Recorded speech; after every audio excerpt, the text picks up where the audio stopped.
ஒரு மனுஷன் வயிறு நிறைய சோறு போட்டுட்டு எந்த ஒரு எதிர்பார்ப்பும் இல்லாம இருக்காரு. இந்த வீடியோல அவரை பத்தி தான் பார்க்க போறோம். எல்லாருமே ஒரே விஷயத்தை தான் சொல்றாங்க, பண்ணாத சாதனையே இல்லங்க. இன்னொரு பசங்களை படிக்க வைக்கிறது மட்டும் இல்லாம இனிமே உணவும் கொடுத்துட்டு இருக்காரு. பக்கத்துல இருக்கிற ஹவுசிங் போர்ட்ல இருக்க 100 பேருக்கு தினமும் சாப்பாடு போடுறாருங்க. இது மட்டும் இல்லாம நிறைய தலைவரோட பிறந்த நாளுக்குலாம் நிறைய பேருக்கு சாப்பாடு தராருங்க. ஒரு நாளைக்கு மட்டும் பண்ணா பரவாயில்ல, 365 நாளும் பண்றாரு. உலகத்திலே ரொம்ப பெரிய விஷயம் எது தெரியுமா?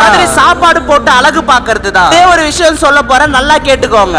இல்லாம நிறைய உலக சாதனை பண்ணிருக்காரு.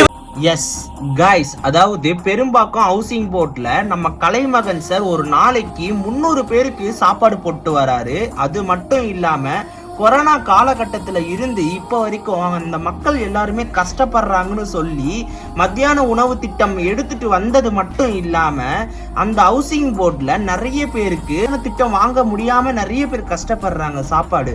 அவங்க எல்லாருக்குமே இவங்களே ஆள் வச்சு அவங்க வீட்டுக்கே தேடி போய் சாப்பாடு கொடுக்கற மாதிரி ஒரு திட்டத்தை எடுத்துட்டு வந்திருக்காரு. ரொம்ப சந்தோஷமா இருக்கு. அதாவது நம்மளுக்கு வயிறு நிறைய போதும் போதும்னு சொல்றது வெறும் சாப்பாடு மட்டும்தான். ஆனா அந்த சாப்பாடை அன்லிமிட்டடா போட்டு அசத்திட்டு வரவர் தான் நம்ம கலைமகன் சார். உங்களுக்கு ரொம்ப பிடிச்சிருந்துச்சுன்னா இந்த ஒரு விஷயம் மறக்காம கமெண்ட்ல சொல்லுங்க. அவரை பிடிச்சிருக்கவங்க ஃபாலோ பண்ணிக்கோங்க. தேங்க்ஸ்.